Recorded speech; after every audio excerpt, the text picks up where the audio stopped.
Welcome to the Big Bets on Campus podcast. I'm Mike Calabrese, and today I'm joined by Duck and Stucky for our Mac extravaganza, so you know you're in great hands. For those not in the know, forget about the Calgorithm. If you want something for the people, tune into Mac Manifesto by our very own Stucky. He writes it up twice a year. It's going to be coming out soon on the Action app. He'll be pushing our editors to the absolute brink, probably a 10,000 word breakdown for his beloved conference end to end. And speaking of the Mac, I have a special note here from our intrepid producer Matt Mitchell. Do not let Stuck and Duck drone on forever. We got to keep this tight to 90 minutes end to end. All right, I got that message out of the way quick, no problem. We're going to hop in because this is the League of the Wagon Wheel, the Bronze Stalk Trophy, the Victory Cannon, the Battle of I-75, midweek Maction. We love this product as much as any sicko could. And for that reason, I think we're going to have to really kind of push the boundaries of how long we're going to talk about it. From a programming note, instead of going division by division, we don't have those anymore. We're just going to go teams at the top, followed by a team at the bottom. Team at the top, team at the bottom, because there's different ways to play these teams. There's going to be a squad in here with a win total of 1.5 that may end up getting a lot of action from our listeners because we think we're going under on them. So if you're listening in, make sure to catch those cues. We're going to go ahead and list the teams at the top, how they did last year, what they're returning. We're not just going to clump all the top teams at the top. All right, Stuck, I want to get you involved right away. This is a conference, obviously, that you grind on for the entire season. How early did your prep start on a league like this? And how confident do you feel that you really know who these teams are going to be in week 0 and week 1? Mac is a year-round endeavor. The Mac never sleeps. So, yeah, I would say like a couple months ago started dabbling into the Mac. How well do I know these teams? I don't have a clue. I'm kidding. I feel semi-comfortable, but there's a lot of turnover, and the conference is getting worse overall. It's going to stay entertaining, but a lot of these teams get plucked for their coaches. Any good player ends up hitting the portal, just like a lot of these group of five schools. And then now this is the last year of NIU, and we're swapping out NIU for UMass. So the quality of the league is going down, but I think that there's a lot of variance across the board. These teams aren't that far apart, just from a talent perspective, which is why you could see something like last year when Ohio coming into the year, probably my worst call I've ever had doing the Mac Manifesto for, I don't know, 6, 7 years. I thought Ohio was going to be dreadful with everything that they lost, and they end up winning the league for the first time since, I don't know, 1963 or something.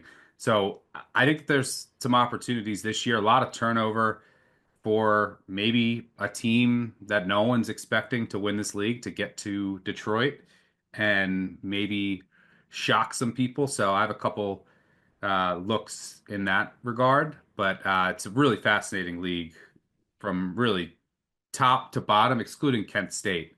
I can confidently say Kent State is going to be really bad. Duck, I know you start your off-season win total research for the MAC in the early spring, if not as soon as the season's over with. Of this, you can kind of break this conference into 3 pods. You got about 4 teams who you feel pretty solid about their identity on both sides of the ball. They're going to vie for a conference championship. You got 3, 4, maybe 5 teams at the bottom that you're pretty convinced are not going to be able to get to bowl eligibility. And then you have that meaty middle, that middle class of the conference. Where do you look first targeting as the most ripe in terms of being able to cash some season win totals? Well, like Stuck had alluded to, there's just so much transition now with 4,000 players entering the portal. The complexity of these teams changes so much year to year. We've got some coaching and some scheme changes within the confines of the MAC. And so I really try to just identify what these teams are going to try to look like from a power rating standpoint, see what the schedule looks like. Sometimes you can hit the MAC lottery as one of these teams did this year. We'll talk about it later, and you'll have a little bit of an easier path in MAC play compared to a team that's going to have to face Toledo, Miami of Ohio, Ohio University. Maybe you have those teams on the road. You can have an emerging team that plays a tough MAC schedule, and they just may not see it in the win column because of the treacherous slate. The MAC there's so much dichotomy top to bottom, and so you really have to analyze where these teams are playing and who they're playing in order to accurately assess the regular season wins, which were pretty sharp in MAC play this year, I might add. All right, let's jump right into it. Toledo at the top of this conference, the Rockets, 8-5 last year, 4-4 in conference play. They win that six overtime thriller over Pitt in the bowl game. They're plus 220 to win this conference. Their win total sitting at 8.5. You're gonna have to lay minus 150 to go over that. Nine returning starters, five on offense, four on D, 48th in returning production. There are clear reasons to believe this will be the best offense in the MAC, if not one of the very best in the G5. Three starters return up front, 74% of their line starts. But last year, this group wasn't up to Rocket standards. 119th in line yards, 120th from a PFF run blocking perspective, and their backfield just didn't break enough tackles. So the question is, in terms of the run blocking, will it improve? On a pass blocking front, they did enough for them to lead the MAC 250 yards per game through the air. The running back room has been beefed up. Chip Trainum comes in. He could be in line for his heaviest workload of his collegiate career. He certainly has the skill and upside to be all MAC first team. And then they also bring in another running back in terms of Kenji Christian, who could be a major sleeper because when he was healthy at NC State, he had serious burst, started his career as a three-star recruit, and finally put all of that, potential to work for him at the FCS level, really breaking through. But let's get right to it. Tucker Gleason remains the Rorschach test for this team. If you look at him and say, hey, I see the offensive player of the year in this conference, you can make your case. If you remove sack yardage from his stats last year, he ran for 500 yards, seven TDs. They certainly won't be dialing up a ton of design runs, but when they do, he has no problem barreling over people and being a real threat inside, the 10-yard line. He's a mountain of a man at 6'3", 245, extends plays. He's the only group of five quarterback with 3,000 yards passing, 30 touchdowns, and 13 or fewer turnovers returning to his team this season. But like I said, you can look at the positive. You can look at what he did against Miss State, Miami, Pitt, accounting for three touchdowns against all of those teams. But then the Rorschach test goes the other way when you start looking at some of the games that he threw away a little bit. He couldn't get it together against Buffalo. He gets hurt. He threw, some pick sixes against Bowling Green, that ended up being an issue and costing them the game. The offense was stuck in the mud against Ohio. I put that at his feet. So will the upgrade in the running back room, the addition of Trayvon Rudolph on the perimeter, be something to help him get, more of the good and less of the bad? We'll see. This is where I want to bring you in, Stuck. There's the candle factor, as we all know. Since taking over in 2016, he's lost 24 times as a favorite. If that seems like a lot, it's because it is. That's tied for the second most losses as a favorite, only trailing the Miami Hurricanes in that time window. Last season, it was their game against Akron late in the year. They opened as a 10.5-point favorite in that game. The year before that, they lose in the MAC title game, as a touchdown favorite. So before we even talk defense, Stuck, a massive letdown has to be baked in, right, to your Toledo projections, at least for the win total this year. Are they going to fold as a touchdown, double-digit, favorite? Probably. Or do you think there's enough roster talent to insulate them from the annual candle meltdown? Yeah, I mean, once a year you can pretty much bake on Candle losing a game that he shouldn't, which you should at least consider when you're looking at the win total. By the way, as always, shop around for the best number. Best number on Toledo, especially when it comes to win totals and futures. I think plus 250 out there for the MAC, over 8.5 minus 115. You can find out there for if you like the over. Uh, I don't trust Gleason fully. He's just so inconsistent. He's dreadful under pressure at times, and he just makes some boneheaded mistakes. The offensive line is more experienced this year. That was their biggest. They lost all five starters going into last year. They lost some quality guys. They go from 0 to I think like 45 starts returning this year. So they should be a little bit more experienced. They just didn't. They had no running game last year. I mean, none. So they had no balance. Anytime it was third and fourth and short, they couldn't get it. Wallensack just isn't the guy that you want to be your RB1. So Tranum could be the guy that unlocks this offense, especially if the offensive line takes that next step, because they definitely have the talent. You have Vander Oss, who's I think probably the best receiver in the conference. You add Rudolph. So the pieces are there. This is the most talented team in the MAC, as it is most years. They're going to lead the conference in recruiting. They didn't lose any projected starters to the portal. Candle does a good job in that regard. They didn't really lose anyone that they were projecting to start. So the offense should be good. Gleason has to be a little more consistent. I think it'll help him if he gets that run game, which we'll see with Tranum. They definitely upgraded that room from a talent perspective, and that could unlock everything. Tranum revenge game week 1 against Kentucky, by the way. The defense I have more questions about. Now, the defensive line, it's always deep. They're 4-2-5 dates, always deep. They rotate a ton of guys. So they do lose Alexander to the NFL. They lose, Butler, Holt, Reagan. So they lose their four starters. But this is a team. They four of their depth guys are going to come in. They still have talent there. Toledo's defensive line, always going to be good. I am worried about the linebackers, right? They lose some good ones in Barrow, Bolden, and then I think the guy who didn't start, Dixon, I think he's on the Eagles roster right now. Worried about that room. The secondary, it's Toledo. They're always going to be good. They lose Max and Hook, 4-year starter at safety. He's, I think, also on the Eagles roster right now. But you got Avery Smith at corner, probably going to be drafted next year. McNeil Warren at safety, probably going to be drafted next year. Alls, Bauer, this secondary is really good. When you're handicapping Toledo this year, who can run on them? That might be their weakness. Their run defense is something that I'm looking at. Their schedule's a joke. Maybe I'll let Duck touch on that, but I project them right around 8.5 wins. So I'm pretty close to market. I project them 6.25 league wins, which is the most in the league. If I had to guess, this is a team that gets to Detroit, but we'll see if they can avoid this slip up. Duck, do you want to touch on the schedule? Yeah, I will. So the first two games of the season are going to be really good tests with Kentucky and Western Kentucky, but once they get in league play, should be 4-0 when you're factoring in Western Michigan, Akron, BG, and Kent. And then they've got this strange trip to Wazoo, which is really a unique spot that MAC teams don't traditionally have, which is this wild out of conference travel spot within the confines of MAC play. So it'll be interesting to see how they handle that spot. But that's when you're going to want to see them go out and win if you're going over 8.5. Then you double back for that after the bye, and you'll get a descending Northern Illinois bunch. And then really the key game in the schedule for the futures for getting to Detroit will be at Miami of Ohio in week 12. The reunion with Daquan Finn in Miami of Ohio back in the MAC. And then they finish up against Ball State and Central Michigan. So it's really hard to imagine this group losing more than once in MAC play. So certainly we'll have every opportunity for Toledo, who has a top end talent in the MAC year in and year out. They have very little holes. Linebacker is concerning, but this is a group that should certainly take care of business. Minus the Jason Candle factor, which we know and love every year. It's always once a year he loses this crazy wild game as a double-digit fave that he shouldn't lose. But certainly would not surprise anybody if Toledo finds themselves back in Detroit. Yeah, if they have a run game, that's what you got to watch early.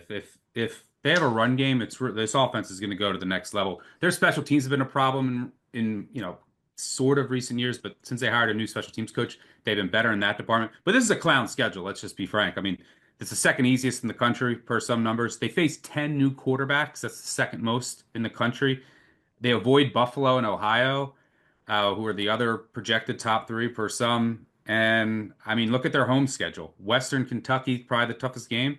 Then you got Morgan State, Akron, Kent State, NIU's in complete rebuild mode, Ball State, complete rebuild mode. So pretty easy to think they go 6-0 at home in the Glass House, which would probably be, I don't know, I mean, 7-8 probably feels like the floor, barring injuries with this team. But I'm pretty close to market. I'm not running to the window to bet plus 250 to win the MAC on Toledo. But if I had to guess, they end up there. I got them upset in Kentucky. I think they will find a way to lose a head scratcher, and let's say they lose at Miami. That puts them 10-2. That's why I like the over. I also wrote up earlier in the season they were at one book 80-1 to make the college football playoff. That number's been bet down into the 15-20-1 range. At 20-1, I might take a flyer on it again, but I think that the right number here is to go over on the win total. All right, we're going to hop, as I mentioned, from a really good team to a bottom of the barrel team. That brings us to Kent State. They went 0 for last year, 0 for 12, 0 for 8 in the MAC, 300-1 to win the MAC this year. No thanks. Win total sitting at 1.5, over juice to -175. 4 starters returning, 2 on each side of the ball, 110th of returning production. How in God's name did Sean Lewis post 3 straight winning seasons in MAC play? Because the resources, as we know, are not here. The talent is not here. The coaching upheaval of having Burns fired for cause at the end of the spring is incredibly problematic. The university's investigation cited violations of the code of conduct, conflict of interest, credit card expense policies. So he's going hog wild on a school credit card. How can we get anything going in the positive direction with this program, or to feel any kind of confidence that they're going to be pesky and be able to pull an upset or two this season when on top of everything else, they likely got the worst run defense in the MAC in the last decade. When you look at what they were last year and what potentially the bottom could be this year, they got 5.9 yards per carry and 36 rushing touchdowns in 12 games. So opponents, they don't even need to get creative. Just run the ball, run the ball, run the ball. You win. As long as you don't have a -3 turnover margin game, you're not going to lose to the Golden Flashes. So, Duck, I'll get you here early in this one. How low does this go? And do you think under 1.5 is just a free money glitch? It was so bad last season for Kent State in 2024, coming off an already bad 2023. They actually showed a little fight and attitude in the first half of their opener against Pittsburgh, but really that was about all the fight and attitude we saw last season for the Flashes after losing on the field against FCS St. Francis. They had 3 shutout losses, 3 more games where they only scored once. Head coach gets fired for cause in the offseason. 6 weeks before fall camp starts and the defensive coordinator dips out to go be a position coach at FCS. I mean, it's just atrocious. The portal saw anybody who stood out last season bail, primarily defensive lineman Stephen Daly. Big play McCray is gone. Cam Olds went to the SEC. Top to bottom, this roster is just not an FBS roster. I personally don't have Kent State within 9 points of any FBS opponent on their schedule, and I have them greater than 28.5 point dogs at least 5 times this season. Really, truly defeating Merrimack in the opener is not assured. I would be stunned if they won 2 conference games. So I actually bet Kent State under 1.5 conference wins, which was offered at a major book here in the US. I would need 59.5 to back them in any of their 3 non-conference road games this season. The state of affairs at Kent is just so bad. They don't have the personnel. Coaching is middling. It's going to be really, really tough to see this team do anything better than we saw last year. The roster is completely depleted. Stuck, what do you see? Yeah, I'm 7 points. I have them 7 points. That's about a touchdown worse than Kennesaw, and I might be too high on them. I mean, if you look last year, Kent State's, and this is a team that's lost 21 straight. They went winless last year, including a loss to their FCS team. Their strength last year was their wide receiver room. Well, McCray has gone to Michigan State. Floria is now on the Browns, and their defensive line. You mentioned some of them. Harmon's also, he's on the Vikings roster right now. And you have Beatty, who's on Wazoo. And both of those rooms got gutted. So, what are my questions for this team? It's everything. They're going to be terrible. Look, and the beginning of their schedule is brutal. Like after Merrimack, you got to win that game for this win total, which Merrimack is not. It's not a guaranteed win if you're a program like Kent State. But at Texas Tech, then Buffalo, then at FSU, at OU. One thing that I really pay attention to over the next month: injuries. Obviously, all just the fall camp reports, but especially now in today's day and age, teams, even in Power Five, Group Five, the depth isn't there. And like if they have key injuries, I mean, their winnable games are, besides Merrimack, are after their second bye, which is after Oklahoma. So they could really get decimated here. Now there are winnable games on this roster. I mean, on this schedule, you got Merrimack, you have UMass at home. Who knows how bad they'll be? That does come after a bye. You're at Ball State. You're probably not winning that game, but Ball State could just be a complete disaster. At Akron, it's the wagon wheel game. Akron's not eligible for postseason. Where are they at mentally towards the end of the year? I don't know. Then you have Central Michigan at home late in the year. Are they checked out? Are they really bad? They're resetting. Probably not going to win that game, but there are some winnable games on the roster. It is the MAC, so I can't go under 1.5, but I project, let's see, I project 1.8. I mean, to go under 1.5, they're over 1.5 is minus 180-ish. So what that implied 2.1, 2.2. So I actually do show a little value in the under, but I'm not running the bet under 1.5 minus 180. It's just not something I want to tie my money up for. I mean, if one of these teams is a disaster, there's quarterback injuries, they beat Merrimack, and then no thanks. I do show a little value on the under, but it's a pass for me. This team's gonna be bad. There's not much else to say. Football season is here, folks, and we've got some huge improvements and updates coming to the award-winning Action Network app, which we're very excited to discuss in the weeks ahead. But to get the most out of the app, you still need to be an Action Pro subscriber. It's only with Action Pro you get real-time pick alerts from me, Duck, Stuck, and Colin, and the entire Action Network team of experts. Plus, you can access pro projections powered by Sean Kerner and his predictive analytics team, plus a million other benefits. And right now, BBOC listeners can save $20 off of their annual price of Action Pro. Just go to actionnetwork.com/pro and use code BBOC20. That's actionnetwork.com/pro and use promo code BBOC20 for $20 off the annual price of Action Pro. All right, from a bad team back up to the top, let's look at the Miami, Ohio Redhawks, 9-5 last season, 7-1 in MAC play. Big Arizona Bowl blowout of Colorado State. They're 6-1 to win the conference this time around. Their win total is sitting at 6.5 because they do have a difficult schedule. 5 starters returning, 5 of them all on defense. 128th in returning production overall. Everywhere you turn with this Miami roster, it's a but they don't return a single starter on offense, but they bring in DeQuan Finn, a ton of receiving help from P4 teams, and Kenny Tracy could be a workhorse back if everything, goes in the right direction. He stays healthy, they block it up front for him. The defense has a lot of snaps returning in the secondary, and it's a Chuck Martin and Bill Breakin, coach team. So they can be trusted to get it right, you would assume.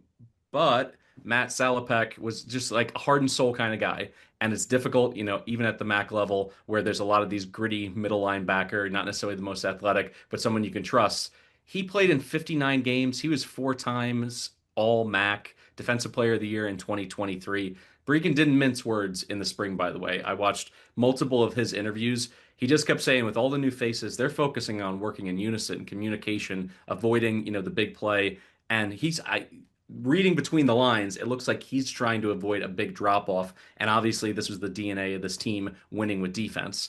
And the schedule is doing them no favors in the getting your feet wet department. At Wisconsin, at Rutgers, home against UNLV before a layup against Lindenwood. Then they go to Ohio, host Toledo, and go to Buffalo in a 15-day window late in the season. So that's bookended challenges. Top and, bottom of the schedule, I think can be very challenging. I still lean over, but I don't think necessarily that Finn is going to be this transformational superstar offensively to get him into that 9-win range with a conference championship. If we're going to poke holes in Gleason, and I think it's justified, certainly when you put him under pressure, he makes mistakes with the football, and you can say that he's boomer bust. But I think you have to apply that into your handicap of Finn and Miami being led by Finn as well. His final season at Toledo, 3 max starts with QBRs of 94 or higher. So you got the boom, you got the amazing play, particularly when he was using his legs, and then 3 starts with QBRs of 35 or lower. So he could kind of, go in the bag and throw you out of a game or just not seem locked in or being a willing runner. For whatever reason, it just wasn't always there from a consistency standpoint. So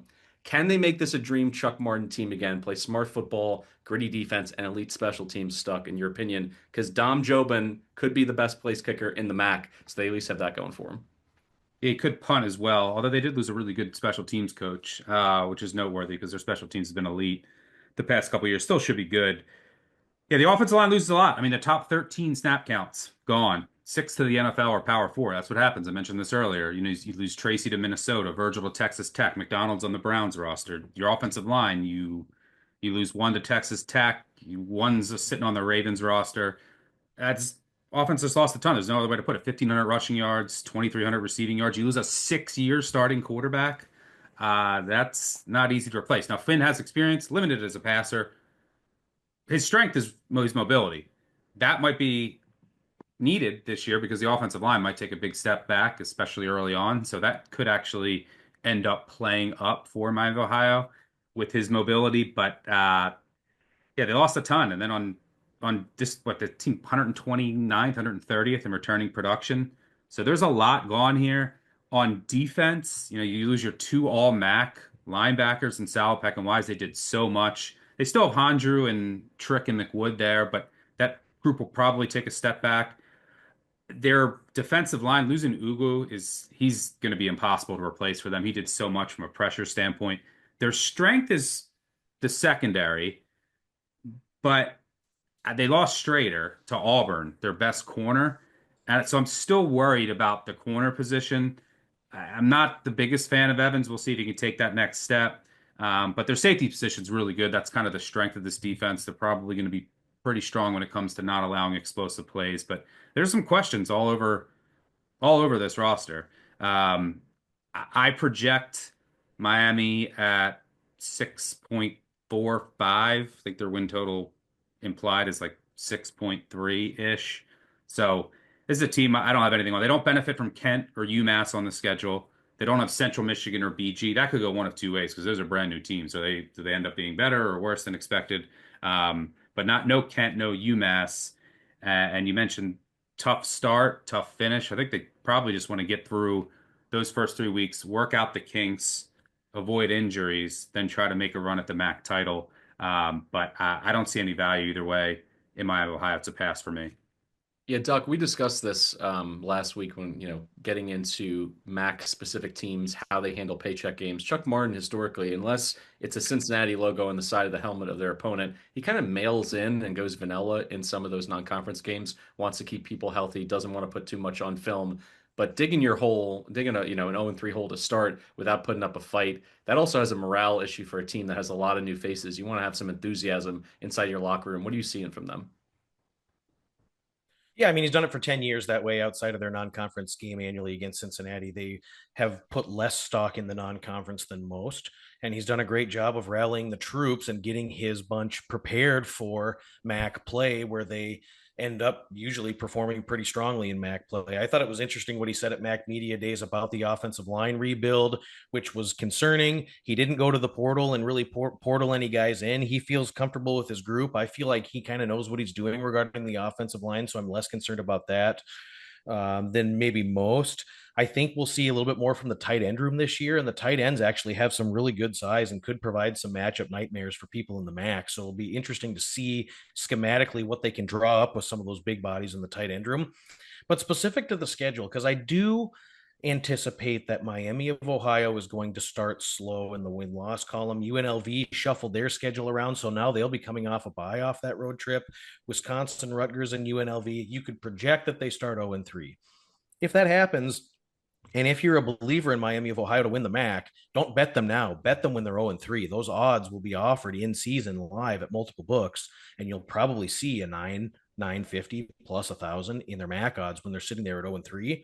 Then they could kind of get on a roll in MAC play and start to build some momentum. And then in the back half of that schedule, it really is a 3-game season with Ohio, Toledo, and Buffalo will be really key games for Miami of Ohio, not only in determining their win total, but how they perform in the MAC standings and if they end up getting back to Detroit.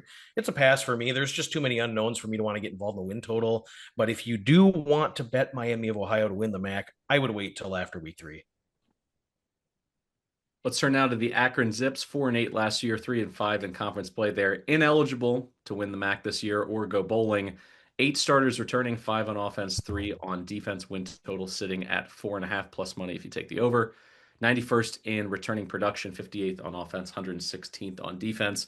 This APR situation is scary. Not only are they ineligible for postseason play this year, they get a practice reduction along with their level 1 penalty. And if they don't remedy the situation, there exists a world in which they're stripped totally of their FBS standing, according to writers. I'm sure there's multiple steps still to come there, but they got to get this going in the right direction. So I say this, and this is not a tongue-in-cheek suggestion. Can they just start targeting academic All-Americans to bolster their grades? Because this program has all of what, 4 bowl trips and 133 years of college football. So what's it going to hurt if you go in and get some 4.0 students to be a long snapper, a backup punter, bottom of the depth chart at linebacker? Like, just get this GPA and everything looking right. And you can go to FCS, D2, D3, NAIA. There's guys in there. Just open it up, look for the academic All-American team, try to get, the NCAA off your back before they throw the book at you. And then you know what else this makes me think of, Stuck, from a pure gambling perspective? I think the narrative right now going into the season is that everyone is going to assume they're going to be a laughing stock. They have nothing to play for. Yet they got a real quarterback with upside in Ben Finley. They closed 3-2 last year. He had a 9-2 touchdown to interception ratio, and the defense only really got pushed around by Buffalo late in the season. Can the offense keep them in games as they break in 8 new starters on defense, or am I just too sentimental, a little bit too glass half full when it comes to Jomo, in your opinion? Yeah, it's interesting. Where are they at mentally in this season? I do show value in the over here. It's something that I'm considering. I think the under is taking money, but like the over 4.5 plus, you can find over 4 minus 120 out there. I project closer to like 4.8. I haven't got to the window yet though, because I'm just afraid of where are they at mentally. They're not eligible for the postseason. A lot of their potential, you got to beat UMass and Kent State at home late in the year. But are they checked out by then? You also have games at Ball State, at BG. Those are kind of winnable games because if you look at their schedule, I mean, we'll say likely losses at Toledo. We'll throw in at Bowling Green, at Buffalo, at Nebraska. Their other 8 games are winnable. Um, I'll tell you what I have them projected at. I have them within a touchdown, like they're going to be favored against Duquesne. Within a touchdown, within a touchdown, within a touchdown, within a touchdown. Small favorite, small favorite, bigger favorite, within a touchdown. So yeah, like within a touchdown in like 6 or 7 games and favored in a couple. Um, so I do show a little bit of value, but where are they at mentally? What is the reduced practice time due to them? The defense, I do have questions. They lost their top 9 in snap counts. Their offense, having Finley back, I think is big just from an experience standpoint. If Adams is healthy, he was really good a couple years ago, but he's been hurt at wide receiver. That's something that I'm watching.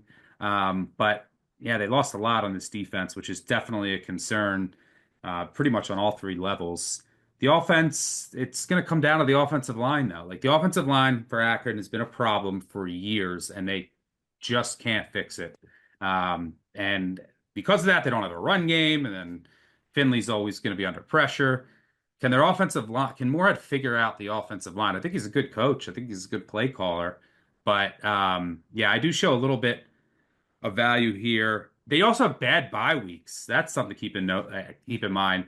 They have a bye. Their first bye comes in November, and then they have a bye week in the final week, but they're ineligible for the postseason. So it literally does nothing for them. So that could end up really costing them. So a lot of questions here. I lean over. I'm still trying to get a read on what this team is thinking and where they're at mentally from some people that are close to the program. But they lost a lot on defense. That's definitely my biggest concern. What are your projections saying, Duck? I took under 4.5. There's a lot going on here, which I do not like. Offensively, this team is just terrible in situational football. 36% on third down, 26% on fourth down, only 14 red zone touchdowns all season for Akron. When they needed third and short or fourth and short, they couldn't run the football, and they were just so stuck in the mud offensively when that front 7 on defense was kind of keeping them in some of those MAC games in the middle of their schedule last season. The defensive losses are massive. CJ Nunnally no longer there. Brian McCoy is off to Oklahoma State. Antavius Fish leaves. A couple DBs are gone. I mean, there's just so much talent that you could have been proud of last year with Akron and the MAC that is gone.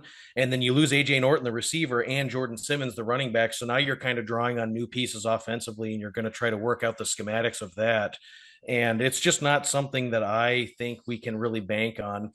Stuck, you mentioned the schedule. And what I'm really concerned about with Akron is the schedule is exactly what you had said about how the team is really up against it in the non-conference, and so you're going to be underdogs, significant underdogs against Wyoming, Nebraska, and UAB on the road. And then you come into conference play at Toledo and hosting Central Michigan, who's an emerging MAC team. You're probably 1-5 or 1-6 after Miami of Ohio. So then where's the mental complexity of the team? What's the mindset? Why are you showing up for these 2 conference road games at Ball State and at Buffalo? And then once you get to the last 3 in the schedule, who really knows what teams are showing up and where's the motivation to draw from?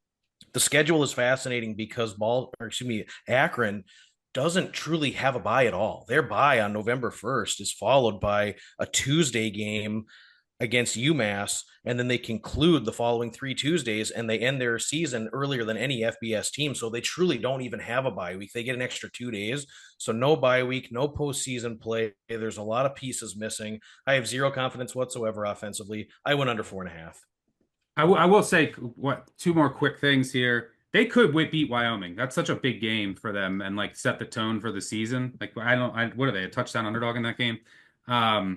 So if they win that game, and you get that game for the win total because they get Duquesne and they play the bottom 3 in the MAC. So they play UMass, Kent, and Ball State. So like there's some winnable games in the schedule. That Wyoming game is huge. I will mention their special teams were really good last year. A lot of times in these MAC games, close games, going to come down to special teams. I spent a lot of time on it. Akron lost an insane punter who was really good. I'm surprised he's not. Maybe he is now. I haven't checked. He hasn't been picked up on an NFL roster. So they also lost their kickoff man, their kicker. their special teams could plummet, and that could cost them in a close game or two, which could be the difference. But they had a really good punter last year that is no longer around. All right, we go from Akron to the Buffalo Bulls, 9-4 last season, 6-2 in conference play, plus 550 to win the conference this fall. Win total sitting at 7.5. So many starters returning on defense. We're going to get into this in just a moment. 67th overall, though, in terms of returning production, 105th on offense. Most teams, we start with that offensive conversation, offensive philosophy, but let's flip that around, Duck. The Bulls returned the ninth most production in the nation on defense from a unit that finished 22nd in TFLs, 27th in takeaways, and they only allowed 20 red zone touchdowns, which was the third best in the conference. But they still got worked at times by Ohio, Akron, Ball State. In a 3-game stretch, they allowed 125 points. So, a two-part question to get you involved. Without Sean Dolak, can they maintain that level of disruption while upping their, competition quality in terms of quarterback play that they're going to face? And on their side of the ball, can they also finally get some competent quarterback play, even beyond that, more of a game manager? Can Taquan Roberson deliver enough in their quarterback room for Buffalo to win the conference? Well, interesting questions. Buffalo secured 33 sacks and 92 tackles for loss last year while forcing 11 red zone field goals and allowing 37% defensively on third down. They were able to bow up when they needed to. The run stop unit was exposed at times, and at other times they were very strong. Obviously, the loss of Sean Dolak is huge. He led FBS last season in tackles. Do you guys know who was number 2? His teammate. Red Murdoch. Red Murdoch, and he, along with 12 of the top 14 tacklers, return. And really, there are stars in the making at all 3 levels of this top quality MAC defensive platoon. I think you've got Kobe Stewart returning with his 9.5 sacks. Deion Crawford and his 8.5 sacks are back. Murdoch anchors the linebacker unit, which brings in first team All Ivy League Mitchell Gosner from Harvard. The secondary is more experienced and should run with more cohesiveness this season. In the back end, I think the focus obviously is to do better at limiting explosive plays in the pass game, but I think this defense looks ready to go by MAC standards. Taquan Roberson brings in a similar skill set to what we saw last year from CJ Agbana, and they've got a little bit of better options at receiver now with an established Victor Snow, and they get McMillan back from injury, which limited his production last year. I did bet Buffalo to win the MAC earlier in the summer. I also bet him in week 1 against Minnesota. Personnel is one reason why I like them to win the MAC, coaching another, but the third is the schedule. They really won the MAC lottery in the schedule. I've got them significant favorites against their first 6 MAC opponents. There's a very realistic chance that they start 6-0 in MAC play. So then for Buffalo, it comes down to 2 games that they host against Miami of Ohio and Ohio University. If they can win one of those 2 games, I think they get a spot in Detroit. To that effect, I can then decide at that point what I want to do with the future ticket. So I'm a big believer in Buffalo this season. I think they take that next step. What do you guys think? Are you equally high on Buffalo, Stuck, or do you think there's? I mean, I think I still think look, there's a lot to prove with Roberson. Frankly, yeah. One thing oh, by the way, August 23rd, watch party. Come to Chicago, Joe's. You don't even have to RSVP. We're going to be there from the start. All of us. We're going to be there from the start of the first game, Kansas State, Iowa State, all the way through the end games. Drinks on me. Just show up. We'll see you there. I'm looking forward to meeting some of you guys and seeing some of you guys again. But look, yeah, I mean, Buffalo's been bet all summer. I think they've been over bet a bit. Look, this is a team last year, and look, I'm a huge fan of their staff, and Limbo, I think, is doing a great job there. They're ahead of schedules. First year they won nine games. They won 8 games in the regular season. But let's just pump. I just want to pump the brakes a little bit. I mean, maybe Roberson is outstanding this year, but I mean, this is a team that did. If you look at their portal class, it's a bottom 5 portal class in the country. It's not a team that's bringing in a ton of talent. And last year, their 8 wins were Lafayette, UMass, NIU in overtime. They were dominated in that game, outgained by, I think, 300 yards. Toledo were outgained in that game. I think it was a Gleason getting benched game, or he got hurt. Akron, Ball State in overtime, outgained in that game. Eastern Michigan outgained in that game, and Kent State. Like, they probably overperformed. They were pretty lucky in the turnover department. So they do have a high floor. So I have them projected. What do I have them projected at? 7.7. So, which is close to what their implied win total is. I have them projected for 5.6 league wins, which is the second most. So by my numbers, the most likely MAC championship will be Toledo versus Buffalo, although that rarely happens. But yeah, they have a high floor because they avoid Toledo, and you get what? St. Francis, Akron, Eastern Michigan, Kent, and UMass. I mean, it doesn't get much easier than that. This schedule is a joke, one of the 10 easiest in the country. There's continuity, year two of staff. The defense has some pieces. Worried about the defensive line room, and then obviously the loss of Dolak. It can't be understated. He's now with the Rams. They get Wolo back from injury. You hope that he gives them some juice inside because Stewart and Crawford are a good duo at defensive end. So I like some of the pieces in the secondary. Not in love with the pass defense. That could still be a weakness. The offensive line concerns me a bit. They bring back a decent guard duo, but I'm not in love with them. Right tackle and center is still a question for me. Wide receiver depth as well. Henderson is back. Didn't practice in spring, but I think he'll be good to go. He's a good running back. So this team's gonna be good. I think they're a bit overbought as of right now. I think there's other more intriguing options at the current pricing and market, which is what we want to talk about. So pass for me, although yeah, based on my numbers, it's going to be Buffalo versus Toledo in the MAC championship. Quick plug for the Action app, Duck. What number did you get Buffalo at to win the conference? 8-1. So that's a good reminder. Go ahead and follow everybody so you get those picks as soon as they go in. You can search for Duck, Stucky, Colin, myself. You can search for me over at Breeze over the Action Network app. All right, let's hop into a team. By the way, road league games for Buffalo: Kent, UMass, BG, and Central Michigan. Doesn't get much easier than that. There we go. Speaking of teams that we say their name and then it's followed by that's a win, that's a win, that's a win.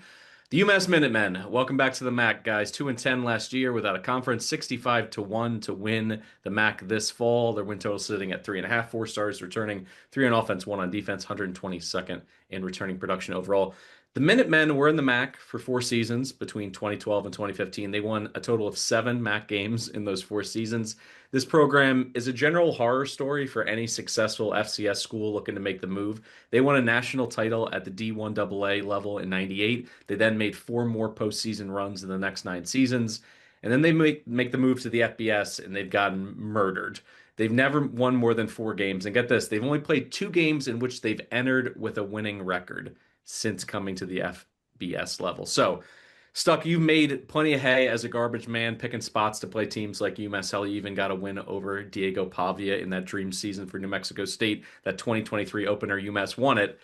Do you see something that the average college football fan does not see with Joe Harasimiak as the head coach now? He comes in for the Minutemen, having built Maine into a big winner at the FCS level, one of the more challenging jobs to do that at. And in 2022 and 2023, he's a Broyles Award nominee for Rutgers as their DC.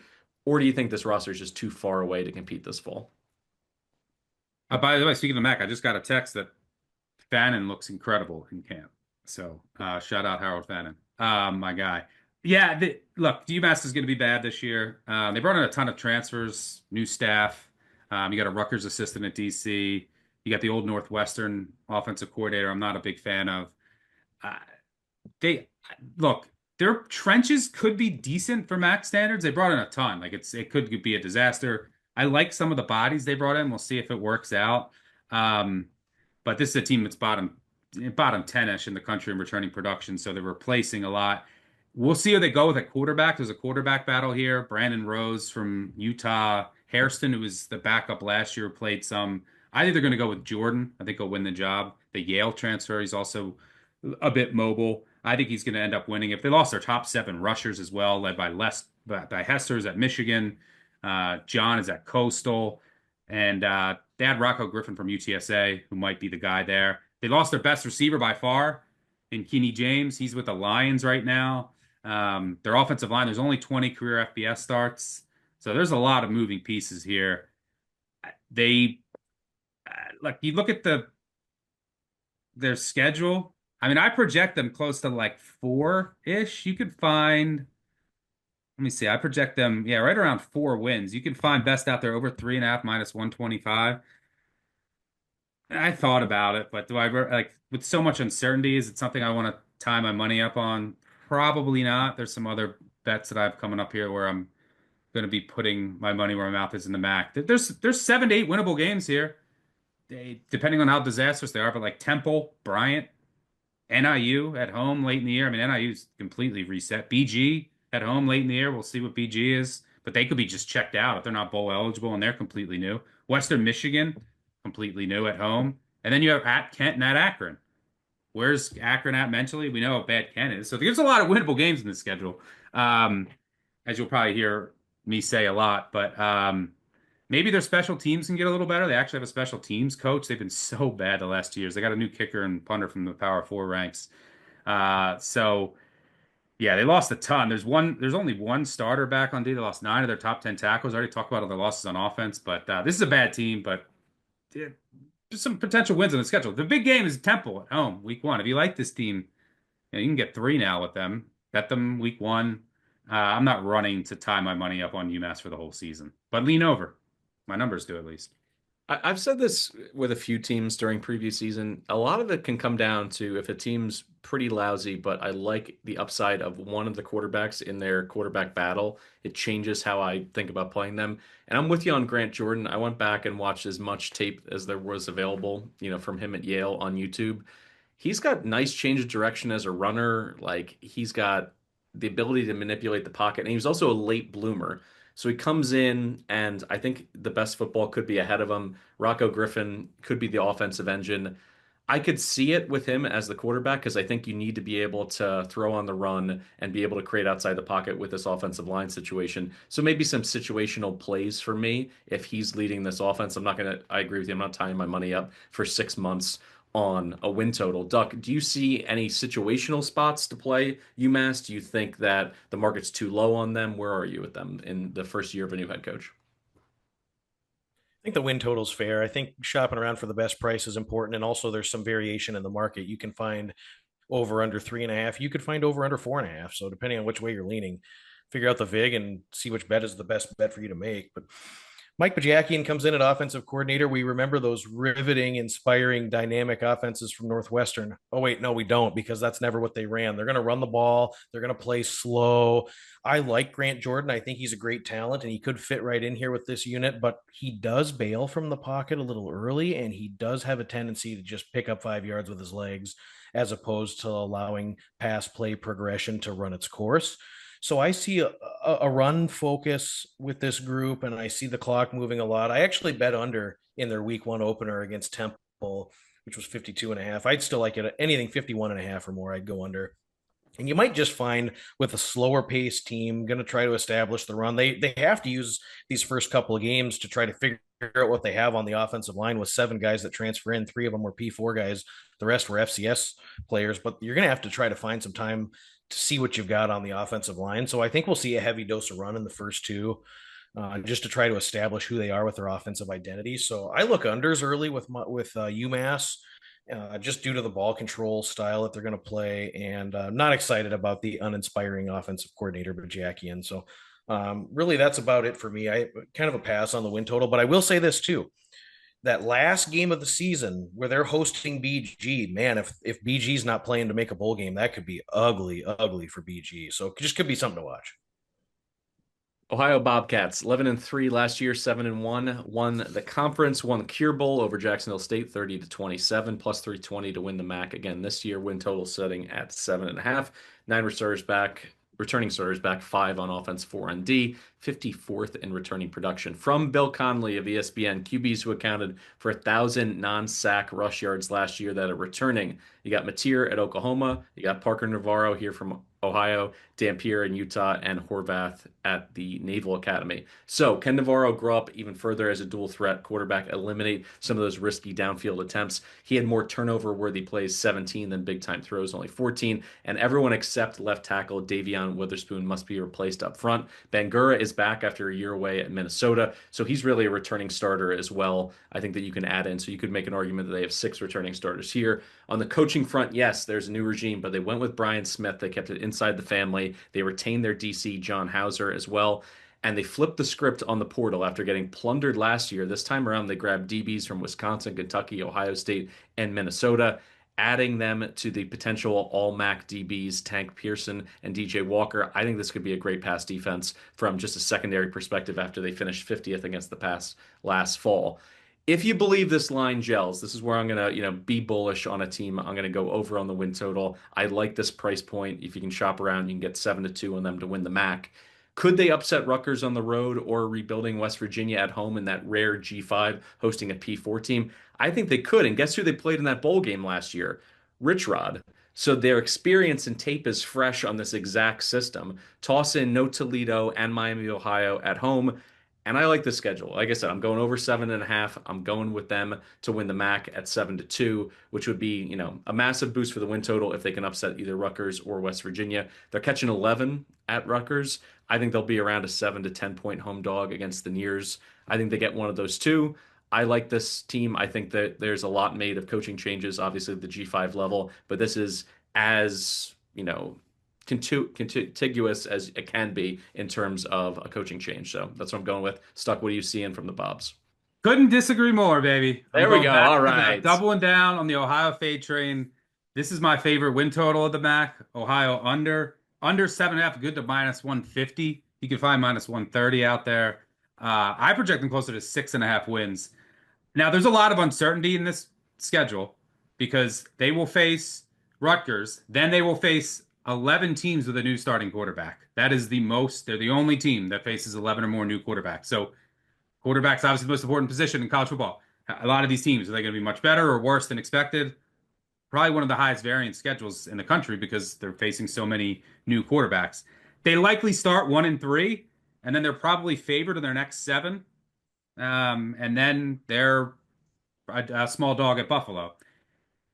Now, I am worried, a bit worried. The one game that does worry me is West Virginia. It's a really good spot. Like West Virginia has that Pitt game that Rich Rod has circled. It was the disastrous '07. Then he left town. So I'm a little worried about that game, but I'm super low on this team. I think they take a huge step back. I respect Navarro and his rushing ability, but look, last year Tyus was elite at the running back position. He's gone. I'm not a huge fan of Bangura. Owen was so good, close to 1,300 yards at receiver. Was kind of his security blanket and go-to guy.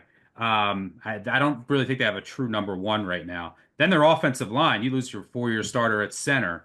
You lose your right guard, Atkinson. I think he's in the CFL now. You lose a couple other tackles, one to Wake Forest. So this offensive line, a lot of questions there. Then let's go to the defense. Their defense shocked me last year with how good they were.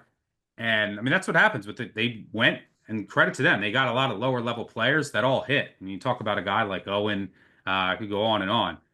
But their defense was the star of the show most of the way last year. Their defensive line in particular was amazing. Well, who did they lose? They lost Weaver, their defensive end who had double-digit sacks. He went to Rutgers. McNaboe was great at defensive end. Walker Burgess. Henderson, their defensive tackle, he went to Missouri. They lost Rice, at another defensive tackle, to Maryland. Doggett. They got gutted, absolutely gutted. Now you're relying on, like, can they do it again and hit it? Like, you're probably going to have an Arkansas Pine Bluff starter at defensive end, maybe a Youngstown State, a Central Michigan castoff.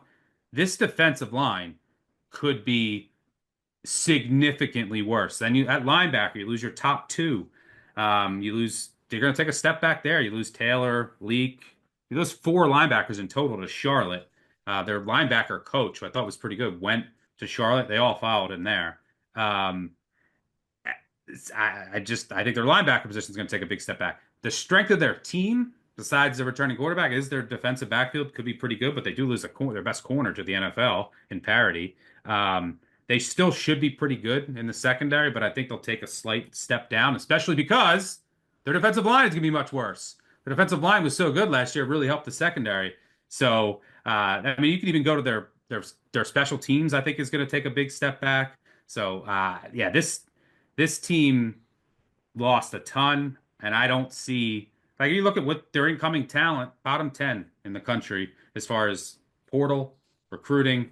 This is that their team outside the top 120 in both the portal and in recruiting. I don't see it. I have a lot of respect for Albin, who's gone. They were. I can't get to their number. I love the under here. I know there's some good things I like about the schedule. So I respect the call, and it is the MAC, but I'm selling the Bobs. And if I'm wrong again, so I was so wrong on this last year. If I'm wrong again, I will drive to Athens next summer. Last time I said this, ended up going to Murfreesboro, but I will drive to Athens and go to their camp and decked out in Ohio gear, and I will record it under 7.5. All right, Duck, we're split here. Some of the things that Stuck brought up, particularly in the trenches, I'm not disagreeing with. I think that they have enough in other places to offset that. He obviously disagrees. Where do you see this team shaken out in the fall? I think it starts at the top. You have the transition with a new regime, and it's just hard to replace some of the stability that was provided by Tim Albin and the coaching staff at University of Ohio. I like that Bangura returns to the program. They also had an offensive lineman that returns to the program after spending a year away. They have some pretty decent size on the left side of that offensive line. So if they can shore up the offensive line in totality. Now they're going to be leaning on an FCS player and a Division II player likely to fill the holes. So I imagine that they take a step back, but I could also see some of the tight ends, which they usually pack it in and use their tight ends to help in the run game. I could see it working a little bit offensively. It just seems like such a developmental year when you're looking at the defensive front seven and all of the production that was lost. You had significant players that are off now to the P4, and you didn't really backfill it with comparable level talent. And so your front seven takes a step back. I think that there's a significant cause for concern the first 3 weeks of the season because I think that you could get your front seven eaten up early. I think they're going to get crushed by to, Rutgers, by the way. I was hoping for a 10 I mean, there. It got hit early, sadly. But I'll probably still be on Rutgers. Though I do hate laying big numbers with Rutgers and Shiana, who just will be up 10 and then they'll just be go into the most conservative game plan ever. It does scare me a bit, but I do think they get crushed by Rutgers early. Sorry, Doug. Yeah, and I think you look at Ohio with whenever like Calabrese calls out one of us, it's I always hear the other one. But yeah, I'm sorry. I'm gonna have to get a duck call whistle for the rest of the pod.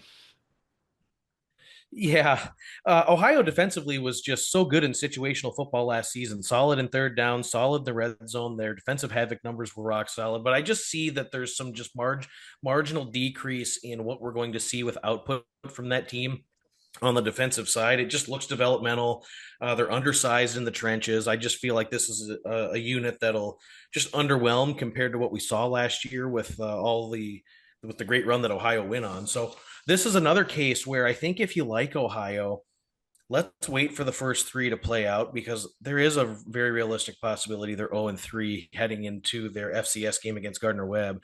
And let's see what those futures look like there. Do they get to 570? Do they get to 6-1 to win the MAC with a poor start?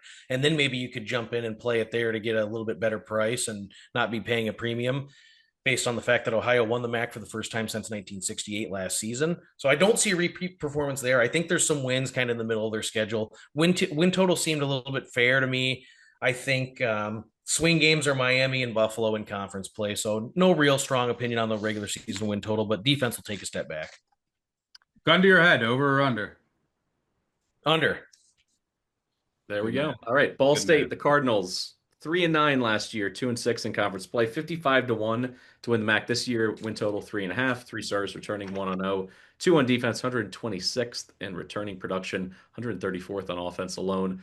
We discussed this team of all teams to discuss at the Phillies game, Duck, the other night, and I think it's because you think they're going to be dreadful. Is this a Potemkin Village in Muncie? Because are they all propped up by, the consistent mediocrity of Mike New, and people from the outside look at it as, okay, this is going to be a bad team. This won't be like, a 2-win kind of team. And then maybe they look at the upside as from a rushing perspective for Kyle Kelly as a run first guy. Does he fit with Mike Uremovich as the new head coach? His identity, is that what he wants to do because he ran so much at Butler? I'm like trying to talk myself into it, trying to fit together some of these pieces. I don't see it. Also, as a note, he was an assistant at NIU for years, so he knows the landscape. That's as much positivity as I can have on Ball State. If you want to go ahead and go in the opposite direction, please save me here, Duck.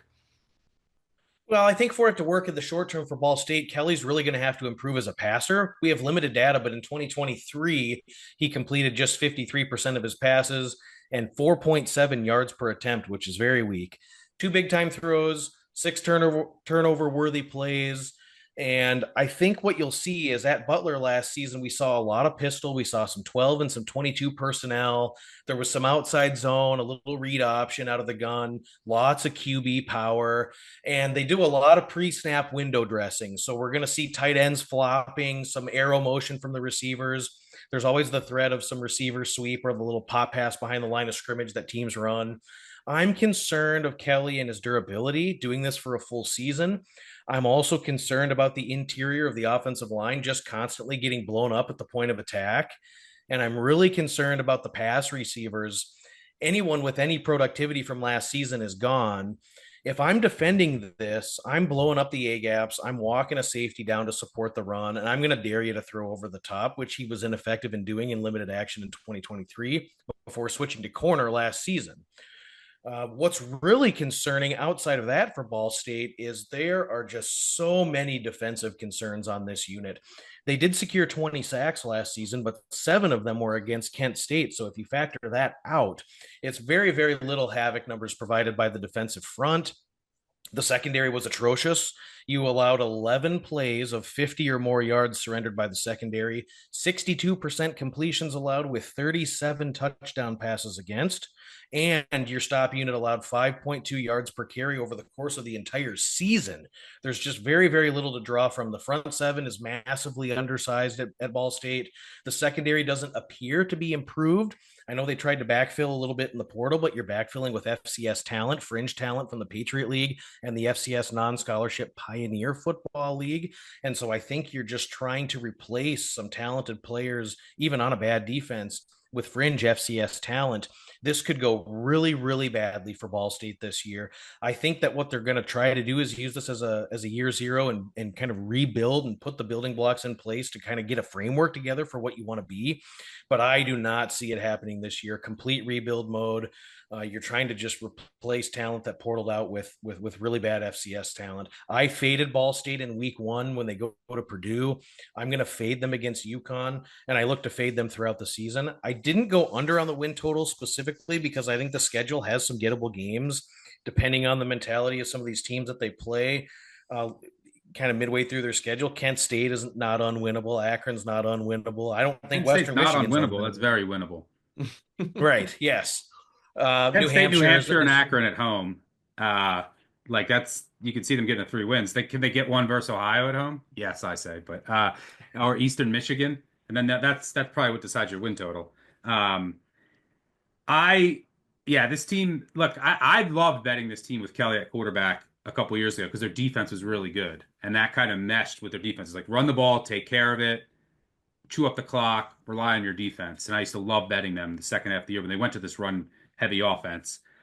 I will say, if this year in the MAC, if you want to pull off some upsets, you want to make some noise, you want to run heavy offense because look at some of the teams we just talked about. Ohio, where is their questions? Front seven. Toledo, where are their questions? Front seven. Miami of Ohio. A lot of these teams, I'm worried about their run defense. Their secondaries, I definitely think are stronger. So maybe that works for them. But their defense just isn't there right now. I mean, this is a team that's bottom 3 in returning production, bottom 15 in incoming talent. So there's just they're not going to be able to just run the ball and rely on their defense. I mean, I will say their pass D can't be any worse than last year. Their pass D was so bad last year that who cares that you lose everybody? But their front seven, they lose some dudes. Their offense, they lost 10 of 11 of their top snap counts. Eight of those 10 transferred up. So they were coveted. They lost 4 multi-year starters on the offensive line. And you got to rebuild your front seven. You got a new coach who's also going to be the OC. So there's a lot of moving pieces here. I project them 3.6. So pass for me. But yeah, good luck to you, Duck, betting that Purdue Ball State game. Talk about 2 teams that are completely reset. I can't come up with a number for that game. You could tell me by the end of the year that I was 2 touchdowns off, and I wouldn't be shocked. Northern Illinois, the Huskies, 8-5 last season, 4-4 in MAC play. They won the Potato Bowl in OT over Fresno. They're 12-1 that win the MAC in their final season in the conference. Their win total is sitting at 6.5 plus 135 to the over. Three returning starters, one on offense, two on D. 136th in returning production. That's dead last. First of all, boo, NIU. You're woven into the very fabric of the MAC. Michael the Burner Turner, Garrett Wolf, Jordan Lynch. You played in the goddamn Orange Bowl with a MAC patch on your shoulder. You beat Notre Dame last year, and then you turn around. Apparently, it means nothing to you. Now you're going to go beat that weird Eastern outpost of the Mountain West Conference. For shame. But you know what? This is it. Everybody gets to put in premium effort as you play your last season in the MAC and think that you're better than the rest of your compatriots here in the conference. The offense is going to be working with a new OC yet again. I think that's the third straight year with a different offensive coordinator. This time they're going to go with a D2 star in Quinn Sanders. He built a dominant rushing attack at Charleston, not the one in South Carolina, the one in West Virginia. That could mean big things for Telly Johnson, who averaged over 100 yards rushing per game in the Huskies' final four last season. But that was behind a veteran line that finished 25th in line yards. Now they need to replace four starters up front. Remember the name Chavaron Wright. He comes with Sanders from Charleston. He ran for nearly 4,300 career yards. He had 38 rushing touchdowns. Not in his career, last year, not a typo. So over the past 5 years, Sanders was a 60-40 run-centric kind of OC and play caller. But does the offensive line, kind of give him pause? Do they need to go in a different direction and be a little bit more multiple just to keep teams off of stacking the box against a green offensive line? We will see. This is where I get off of this ride because the defense brings in Rob Harley as their DC. Somebody help me with this hire. Total D the last 2 years at Arkansas State, 127th, 129th. They gave up over 30 points per game in both of those seasons. In 2023, he found a way to create tackles for loss, but they regressed severely in that department last year. And now he's got a defense that he's got to work with that's almost entirely brand new. They draw Toledo, Miami, Ohio, two of those three on the road. They're at Maryland and Mississippi State in the non-con, and they host San Diego State. I feel great about wins over Holy Cross. We'll throw in Ball State, Kent at home. That's three. Nice little floor. But let's even give them the win at UMass. Let's say they get to 4 wins. I don't see 3 more wins on the schedule. I'm going to go under on Northern Illinois in their last year. I hate this DC hire. Offensively, I think it makes sense to be this run centric. They certainly have been historically with this offense under Thomas Hammock, but I think this new coach is going to have some issues scheming up around offensive line that's not pushing people around in the trenches. What do you think, Stucky, about NIU's final year in the MAC? Yeah, I don't look. They want to they going to play more spread out. They want to go a little faster too, which I don't necessarily agree with. But their defense is going to take a big step back. This team, they should have been in the MAC title last year. This team, they couldn't win close games. Their special teams was so bad they couldn't do a lot of little things. It's amazing that they won at Notre Dame, but their offensive line, look, they lost 4 senior starters that were solid on the offensive line. So they had a really good offensive line, and their defense was really good. I mean, you look at that defensive line: Haberman, O'Malley, who's now with the Titans, Gil Howard, who's now with Texas Tech, Taylor. You do get Williams and Williams back, which is a solid duo. But their defensive line, which was so deep last year, is definitely taking a step back. You lose all of your linebackers. And then, look, let's go to the secondary. You have one guy's on the Rams. You have another guy's on Missouri. Another guy was on Indiana. Their secondary was super underrated last year. This defense was really, really good. One of the best at the group of five level. You're probably starting like a D2 guy now, maybe a freshman or two in the secondary, maybe a freshman wide receiver. Like this team, bottom 10, 15-ish returning production. Did recruit pretty well, but I'm with you. I don't see this defensive coordinator hire. It's going to be kind of a similar scheme, but more aggressive, but he's never done anything for me. Like last year, man, their defense was so good. They should have done more with it. They had an elite secondary, a deep defensive line with solid linebackers. All of that is gone except their edge rush. And then your offensive line is Evan Malcor and who else? Like there's a lot there. 8 of them, their top 9 snap counts in D are gone. Lost 5 to the NFL or Power 4. 13 of the top 14 in snap counts are gone on offense. 2 to NFL, 1 to Toledo, 2 to Power 4. Yeah, I mean, I project them around 6, lean under here, but It's pretty close to what the price is when you include juice. Yeah, it's this could be a rough year for Northern Illinois as they look ahead to next year. I think that's maybe what they're focused on. Um, they probably go 0-4 on the road against Ohio, Toledo, Maryland, Miss State. So to get over the win total, can they go 7-1 in the rest of their games? It's doable, but I doubt they do. So I mean, you got San Diego State, Miami of Ohio at EMU, Ball State at home, at UMass, Western Michigan, Kent. A lot of winnable games in there. Can they go 7-1 with all this turnover? I doubt it. So yeah, if I had to, I'd go under. Duck, how about you? I see it the same way. The guy drawing it up on defense, Nick Benedetto, is now off to Fresno State, and he really did Huge craft a loss. special defense. Huge loss. 27% on third down, 36 sacks secured, only out of 36 trips into the red zone defensively, only 16 touchdowns. I mean, he was just a mastermind in situational football.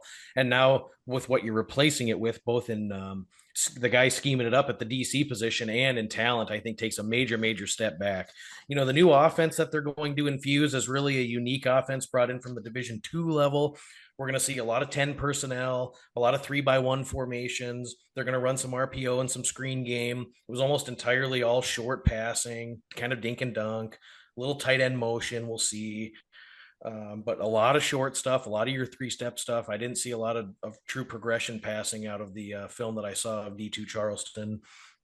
Hammock said at media days they're deploying this offense, but they want to throw the ball more. They're going to really be a high tempo unit. They're going to go fast, and he wants to throw the ball more and kind of get into some shootouts. Direct quote from him at media days. So it'll be interesting to see if there's I any think that's like action about the style. move to the Mountain West, I think. And it just doesn't fit who NIU should be. I don't know. And by the way, the Barnes lost at tight end. They lost one tight end to the Patriots. Then Barnes left in the spring, go to West Virginia. That was a pretty big loss too, because there's just, yeah, this. And Dane Partridge portaled out yesterday. Yep. So he's not right. going to be I think they were going to need to either. rely on a bit. Yeah, very much so. So I think the road games are going to be tough. Out of conference is going to be tough. I think this team struggles to make a bowl game. I lean under 6.5.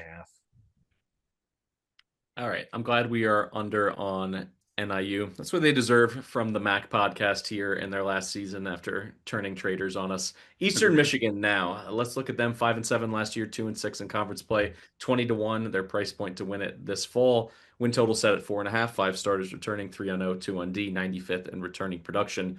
I made a big stink at this very program last summer. EMU was 117th in returning production. Samson Evans was gone. Colt Snyder was not a quarterback that I trusted. This is going to be a down year, the perfect year to fade Chris Creighton. Let's go under 4.5, I said. And then they win 5 games, and I'm not bitter, I swear, but they beat Conference USA champs Jacksonville State in double overtime, and they erased an 18-point deficit in the fourth quarter against Central Michigan, and then proceeded to lose their next 5 games. But at that point, they had already got to 5 wins.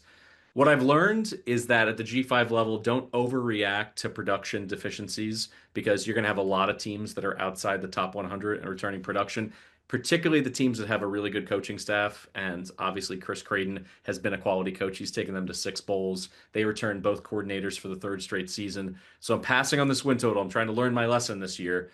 But there's still legitimate concerns you can point to in the trenches. You could look at the 3-way quarterback battle between Noah Kim, Cameron Edge, and drumroll, please, Jace Stucky. So Stuck, was this meant to be? You got a little cousin, competing for a starting job here. Do you see him taking snaps as QB1 for EMU this fall? I think he's actually 4th, but yeah, if he wins the job, I will be betting. I think Salem is back in the mix too. I think if he wins the job, I will be betting Eastern Michigan to win the MAC. I will be obliged to do so. But yeah, don't fade Chris Creighton at a win total this low. Like he's probably one of the most underrated coaches in the country. They're not going to beat themselves ever. Their special teams is always going to be good. They're not going to be penalized, generally speaking, heavily. So this is a team that just doesn't beat itself and then is going to win these close games, which they're in a ton of. They're not going to wow you with talent. I mean, Creighton just doesn't have much to work with in Ypsilanti, but 73 of their last 97 games have been decided by 1 possession. So yeah, they don't bring a ton back. The quarterback battle is definitely worth watching. There's questions all over this roster. They also have the toughest MAC slate. They don't get to play Kent, UMass, or Akron. That's tough break. They don't play Toledo also. They also don't have a bye until November. They have two late buys. And that's why is that noteworthy? Well, this is a brand new team. Creighton's usually a good coach. He usually gets and they only have three games after October 25th. He's usually peaks late. Creighton's really good in November. Um, so that might end up hurting them. A lot of this will probably come down to like what does Central Michigan, Ball State, Northern Illinois, Bowling Green, right? Four teams that are like complete resets that are on their schedule. A lot of variance there for a small win total. Like if three of them are much better than anticipated, then it might be tough to go over. If three of them are worse, you're probably going over. Um, so I'm pretty close to market here, but definitely worried depth guys to step up on the defensive line. They lost some key guys in the secondary. Um, they lost a really good kicker, but I trust Creighton in the special teams. But basically, sum up, D lost their top four defensive linemen, their top two linebackers, who were both really good, their top three DBs, four of those nine to power four, replacing mainly with just depth and lower level guys. Their O loses your quarterback, your running back, your top two receivers to power four, three offensive linemen to the portal, one to power four, two to Southern Miss. O could be better if like the quarterback works out, like Kim and Edge. They have some talent and experience in differing ways. Pass for me. I would never go under on Eastern Michigan. That's all I'll say. Yeah, I learned my lesson there. Duck, where are you going? Which direction, or is this a pass? I just got a lot of questions on the defense, losing the top 10 tacklers from last year. You really saw that EMU defense wear down in the second half of league play while allowing 4.9 yards per carry in conference play, 64% completion percentage, allowed 22 pass touchdowns against. It was just massive losses at all three levels. Peyton Price and Dylan Shelton were big losses along the defensive line. Zielinski goes to the power four. There is some competence along the defensive line coming back, but I don't see them producing even up to the level of last year. Linebacker losses are big. Luke Murphy and John come leave. There's some opportunities for some guys like the FCS guy who comes in from Elon, and Caden Bailey could step up. He comes in from Syracuse. I mean, it could be there. I could see a path to where their defense is okay. Um, Secondary group is probably just on par with last year. Daquan White and Quintavious Scandrett are losses. So who knows if they're going to be able to backfill there. Offensively, there's just not a lot of wow factor, I don't think. I don't know if I'm in love with either one of these two quarterbacks that come in. And just kind of one of those things where I think that Creighton squeezes as much water out of the orange as you possibly can, but he's really up against it from a personnel standpoint this season where the defense allows too many big plays, the offense doesn't get enough big plays. You find yourself in just bad situational football week in and week out. Sometimes you can pull rabbits out of a hat, sometimes you can't. I've got him a dog in 7 games. Uh, Reasonable favorites, 3.5 or more in 3 games and 2 flips. So win total seems accurate. I don't want to fade Creighton against the win total because I wouldn't be stunned if this team makes a bowl game, but they're going to have to pull 2 upsets in order to do so. Likely fades for me in weeks 6, 8, and 9 for Eastern Michigan. I'll probably do. All right, it's time to fire up chips. Central Michigan, the chip was 4-8 last year, 2-6 in conference. They clean house from a coaching perspective. They're now 22-1 to win the conference. Their win total set right at that edge of bowl eligibility, 5.5 plus 125 on the over. 9 starters returning, 3 on offense, 6 on D, 80th in returning production. Coach Mack, as I mentioned, out of the MAC.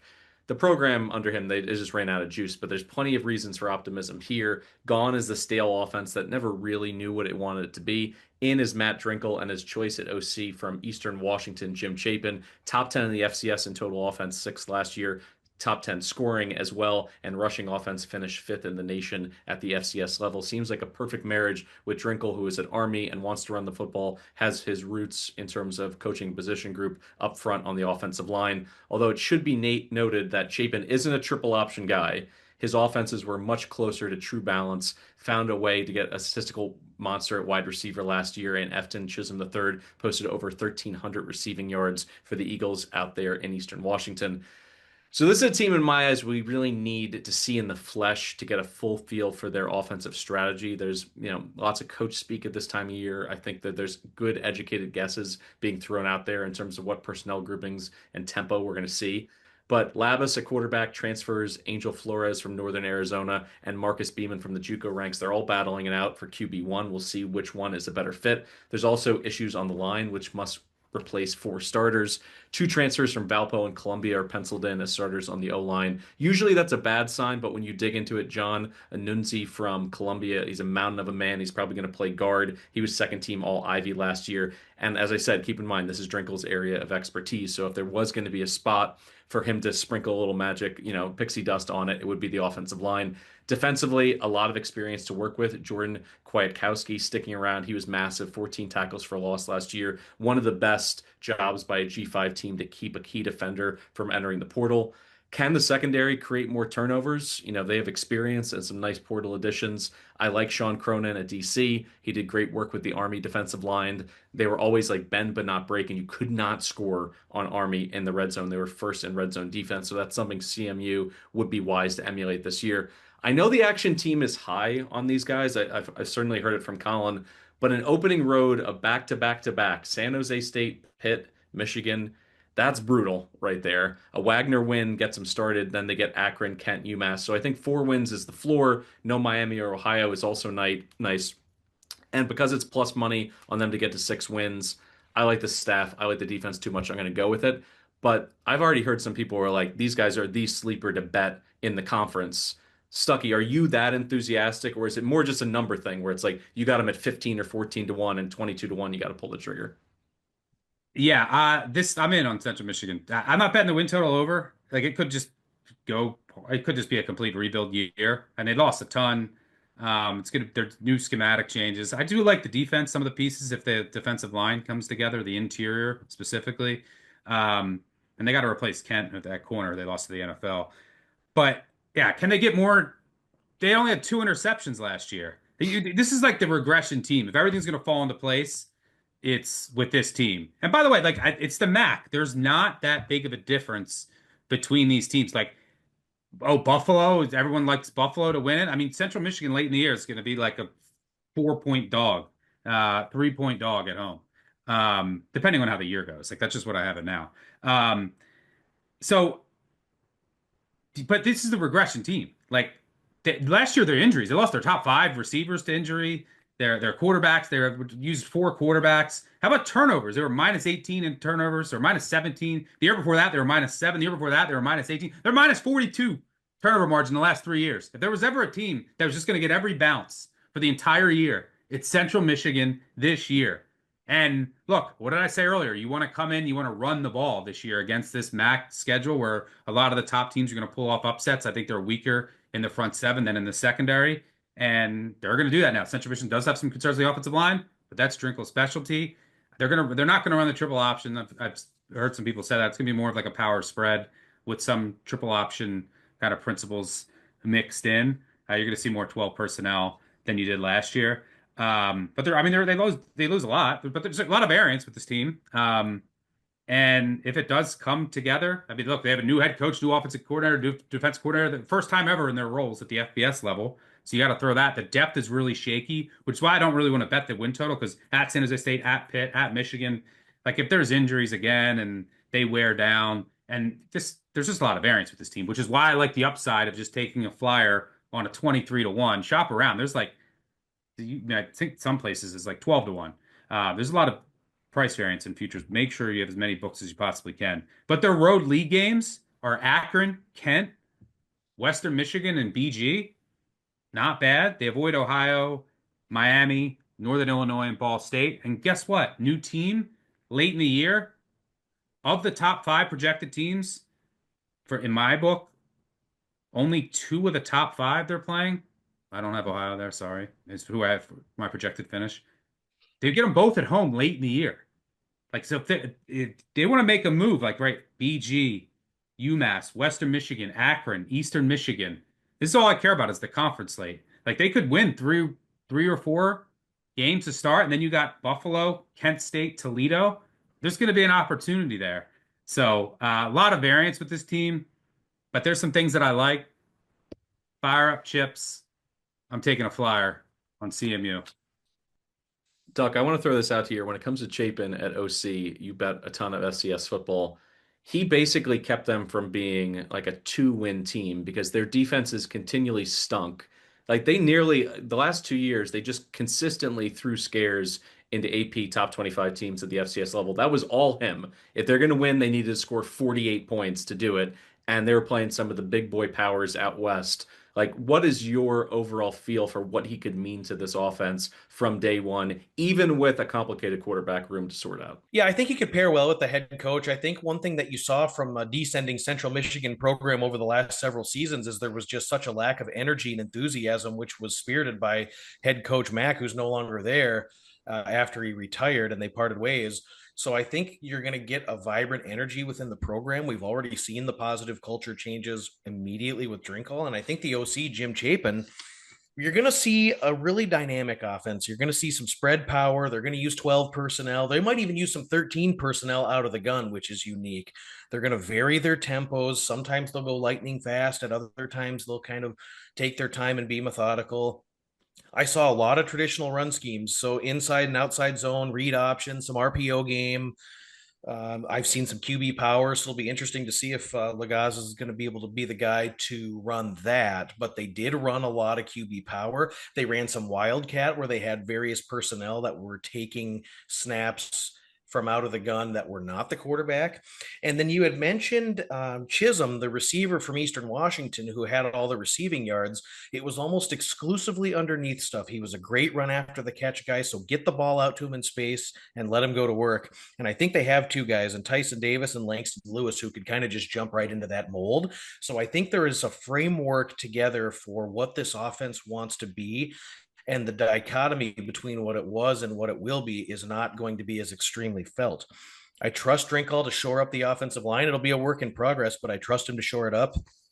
The schedule is really fascinating. It's hard to bet over 5.5 on a unit that's likely to start 0-3.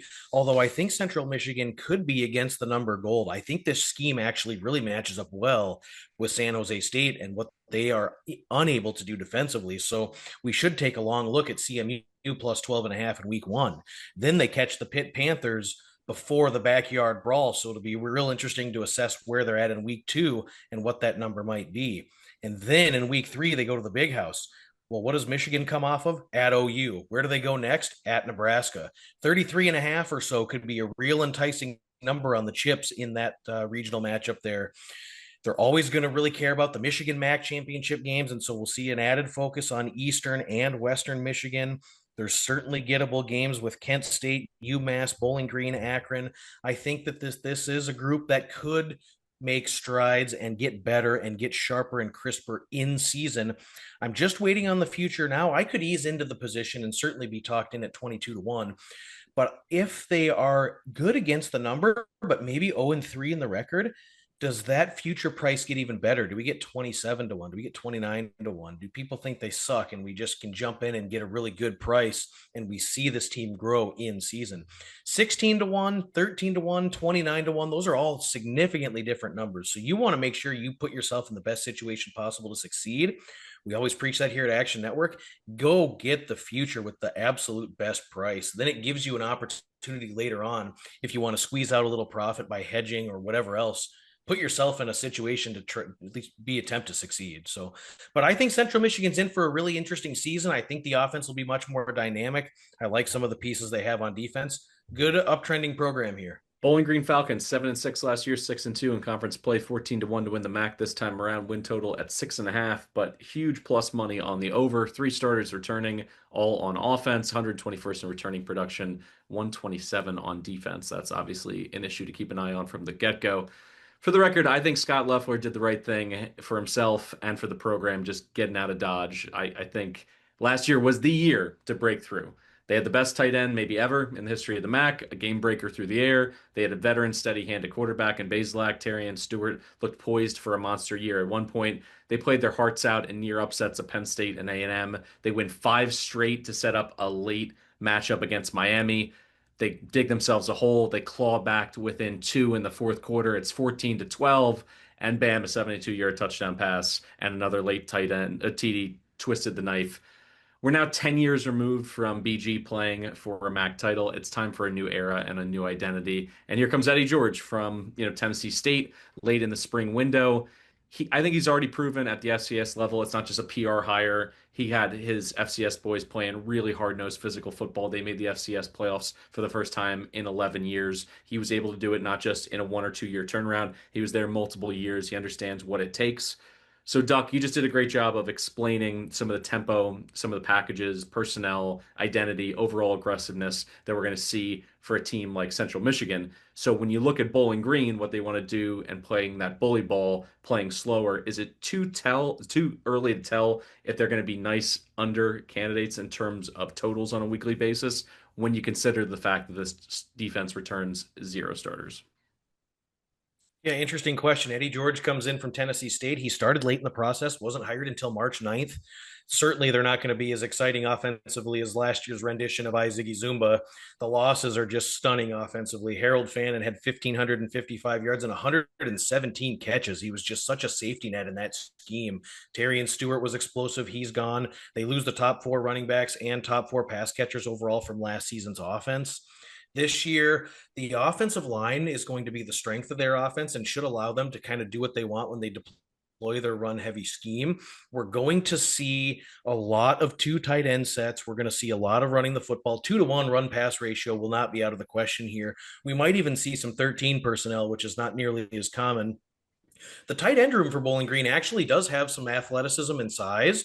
I think Florida transfer Arliss Boardingham could actually produce here as a pass catcher in this offense. Drew Pine, I don't know if I'm really wowed by Drew Pine, but it better be him because the backups are really, really bad. There's a significant drop off between QB1 and QB2 here at Bowling Green. So really not going to be good if he is hurt for any part of the season, which they've struggled with quarterback injuries in the past. So they certainly could be.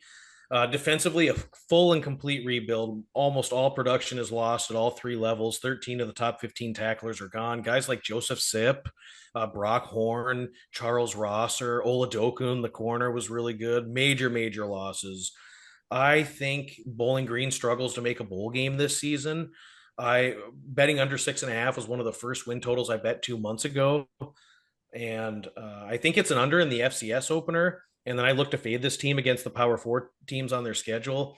There could be some value on Bowling Green once their perception shifts on them late in the schedule. They've got Kent, EMU, Akron, so that power run game could perform well against those groups.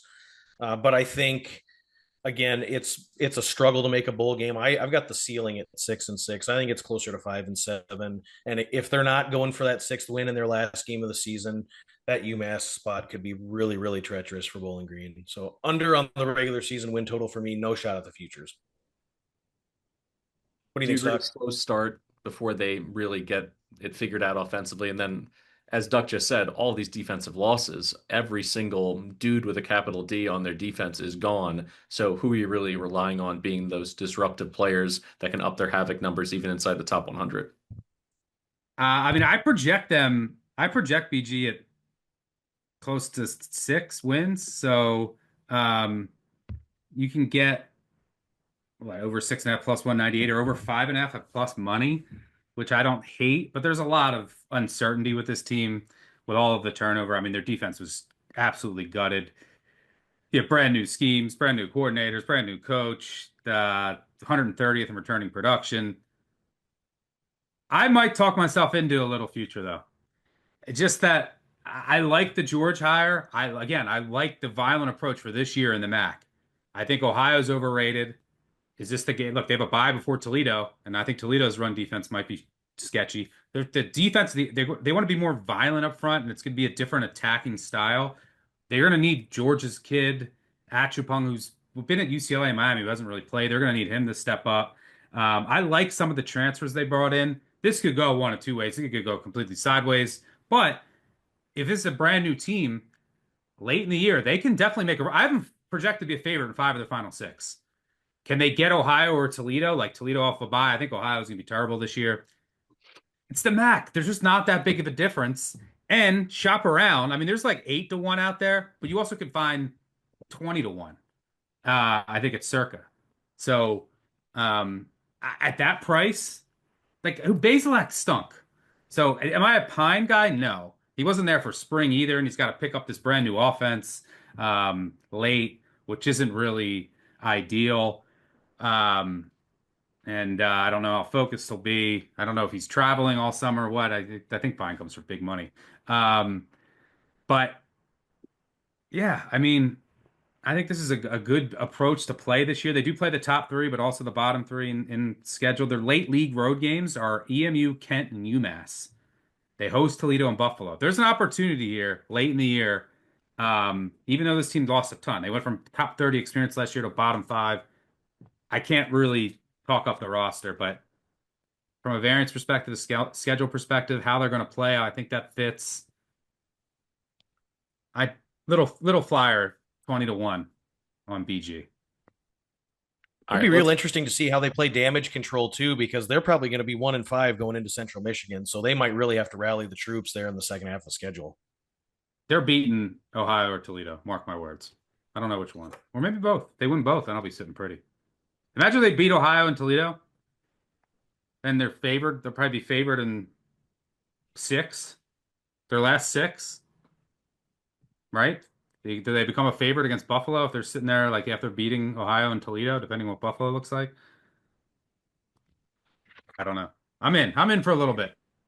All right, let's close up this conference. Western Michigan, the Broncos 6-7 last year, 5-3 in conference play. They're 14-1 to win the MAC as well. Win total at 4.5. Got to lay some serious juice on the over though. Five starters returning, two on offense, three on defense, 123rd in returning production, 132nd specifically in offense. Let me list my concerns straight away. Zero starters back on the offensive line. I think that is going to have a domino effect on everything that they try to do. They want to play really slow, but that also means they need to be efficient and they have to have some level of explosiveness through the air. And I don't see that with this quarterback situation, which at best is murky. Brock Lowry has all of 9 career pass attempts. The receiver room has some intrigue, but in terms of who they brought in, but if this quarterback can't be more than a game manager, how much will that even matter? If Brady Jones wins this job, by the way, I think that could be a good sign for the passing attack to be featured a bit more.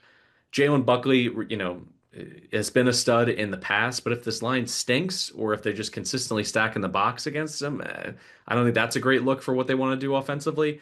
I think they're going to get bullied on the ground, nowhere to hide, in terms of scheme or play calling the defensive side of the ball when you can't stop the run. The secondary could be very solid. Hearing good news about Jordan Thomas at corner. He came in the transfer portal. But we're looking at 0-4, and if that's the hole that they have to dig out of, can they do it with an offense that I think has far more questions than answers? At Michigan State, home against North Texas, at Illinois, home against Toledo. Woof. I see 3 wins for sure, but after that, I think they're going to have to overperform significantly to get to 5 wins and to cash this over. I don't see it. And if Buckley gets hurt, there's no more Nixon to come in as the Robin to his Batman, or sometimes they switch those roles. He's off at UCF, so I think this offense could fall off a cliff if he gets banged up, is inefficient, or loses time to the injured list in general. So I'm going under on the Broncos. I like the head coach, but I just don't see them being able to do it with the quarterback play and the offensive line being an issue. Stucky, we'll let you finish after all that optimism and positivity about the last team we just discussed in Bowling Green. How are you feeling about Western? Yeah, I'm pretty close to market here. I mean, I project them 5-2, so maybe a little over, but I I like their skill position players. Don't forget about Cole Cabana at running back, the Michigan transfer. I think he could actually give them some juice. And I like some of their wide receiver transfers, Blake Bosman at tight end. Their offensive line is the question. I mean, they lost 4 good starters. 2 are on the Dolphins right now. And I'm surprised Gideon, their center, didn't get picked up. And their right tackle, Sherwin, was really good. And West and Cushy are both on the Dolphins right now. They're going to need 3 transfers to hit. They have 0 starts at 4 positions at the FBS level on the offensive line. But there's good size there. Like the offense has potential. I think Jones should win the job. I'm going to be paying attention to that. But there's 9 career FBS pass attempts at the quarterback position. They're more mobile this year. We'll see. I mean, this team was so experienced last year. They were top 15 in the country. Now they're outside the top 100. The defense, you mentioned the secondary, like the safeties they got back. I'm worried about the cornerback. They're going to hope that Thomas, who was good at Eastern Kentucky, they better hope that he's good because he's going to be their cornerback one. They lost Kone to the Ravens, and Washington's gone. Russell's gone. So their cornerback position is something that I'm watching. Linebackers, they lose their top three. The defensive line was gutted.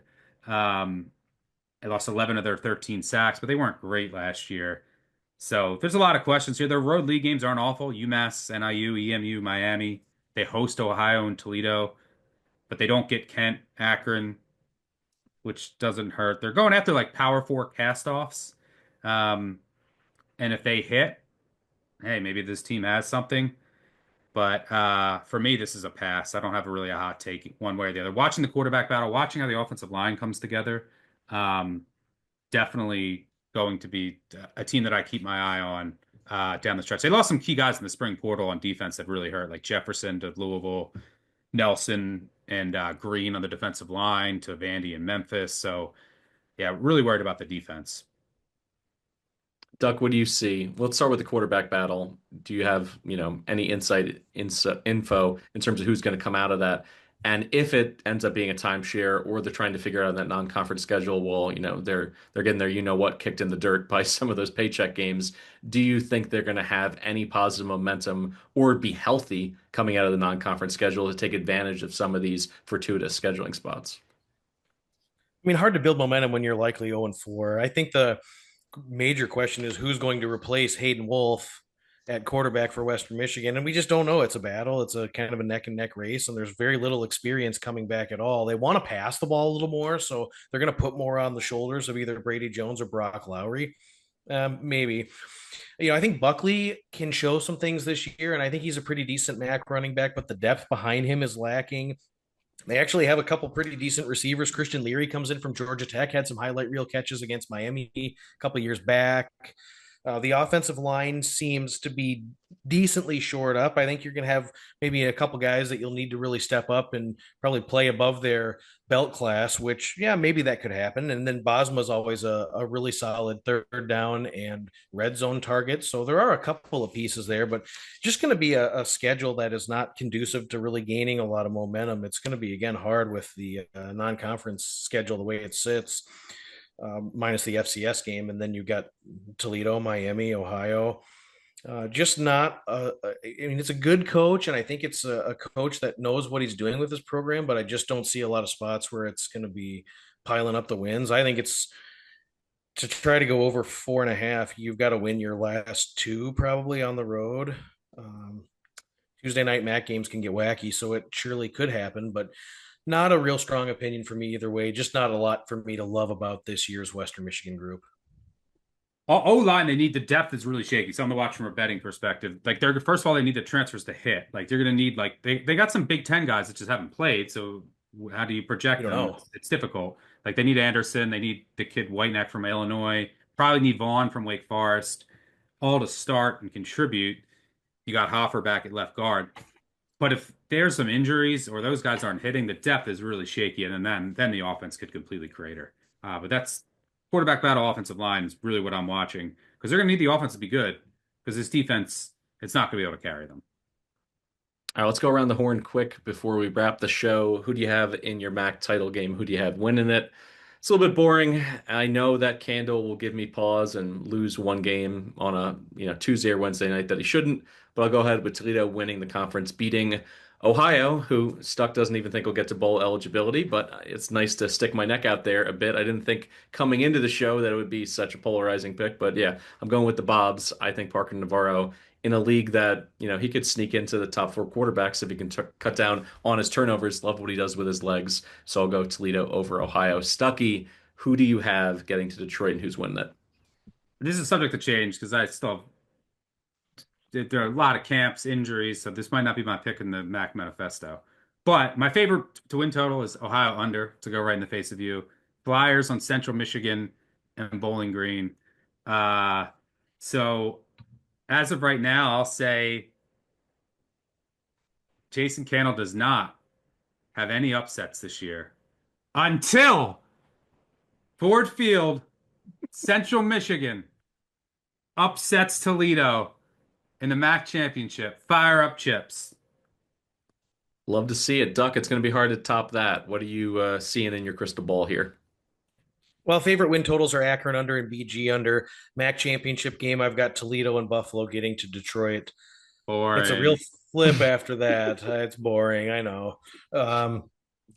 I don't trust Candle to win uh, the games that he should necessarily. So I think Buffalo's going to win the MAC this year. I'll call it. Buffalo's going to win the MAC. I think CMU will surprise though. CMU will certainly surprise some teams this year.